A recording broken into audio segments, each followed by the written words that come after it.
അധ്യാപകർക്കും സുഹൃത്തുക്കൾക്കും നമസ്കാരം. ഇന്ന് ഞാൻ നിങ്ങളുടെ മുന്നിൽ അവതരിപ്പിക്കാൻ പോകുന്നത് നമ്മുടെ ഉയർന്നു വരുന്ന പുതുതലമുറയുടെ വികസനത്തെക്കുറിച്ചും അവരുടെ ജീവിതത്തിന്റെ പ്രാധാന്യത്തെക്കുറിച്ചുമാണ്. നമുക്ക് ചുറ്റുപാടുമുള്ള ഓരോ വ്യക്തികളിലേക്ക് നോക്കിയാലും നമുക്ക് അറിയാൻ സാധിക്കുന്നതാണ് ഓരോരുത്തരുടെയും ജീവിതത്തിന്റെ പ്രാധാന്യം അവരുടെ ഉയർച്ചയെക്കുറിച്ചും. എല്ലാവർക്കും സ്റ്റോറി കേൾക്കാൻ ഇഷ്ടമാണല്ലോ അല്ലേ?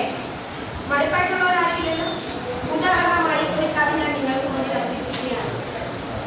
ഒരിക്കൽ ഒരു അച്ഛൻ തൻ്റെ മകനോട് പറയുകയാണ്, അച്ഛാ, എന്താണ് ജീവിതത്തിന്റെ മൂല്യം എന്ന് മകൻ തൻ്റെ അച്ഛനോട് ചോദിച്ചപ്പോൾ അച്ഛൻ പറയുകയാണ്, മകനെ, നീ മുറ്റത്ത് നിന്നും ഒരു കല്ലെടുത്തുകൊണ്ട് വരിക. അപ്പോൾ ആ കുട്ടി ചോദിക്കുകയാണ്, കാരണം ചോദിച്ച ചോദ്യമായിട്ട് എന്തെങ്കിലും വ്യത്യാസമുള്ളതാണോ പറഞ്ഞ ആൻസർ? അല്ല. അപ്പോൾ കുട്ടി ചോദിക്കുകയാണ്, എന്തിനാണ് വെച്ചാൽ കല്ല്, ഞാൻ ചോദിച്ച ക്വസ്റ്റ്യൻ ആൻസർ എനിക്ക് അതല്ലല്ലോ തരുന്നത്. അപ്പോൾ ആ കുട്ടി അച്ഛൻ പറയുകയാണ് ആ കുട്ടിയോട്, നീ ആദ്യം പറഞ്ഞ അനുസരിച്ച് പോയി എടുത്തുകൊണ്ട് വരിക.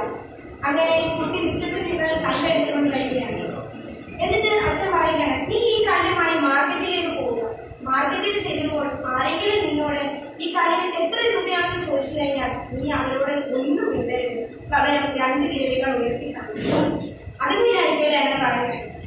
2 വിരലുകൾ ഉയർത്തി കാണിച്ചു. കുട്ടി പറഞ്ഞതുപോലെ തന്നെ അനുസരിച്ചു 2 വിരലുകൾ ഉയർത്തി കാണിക്കാൻ.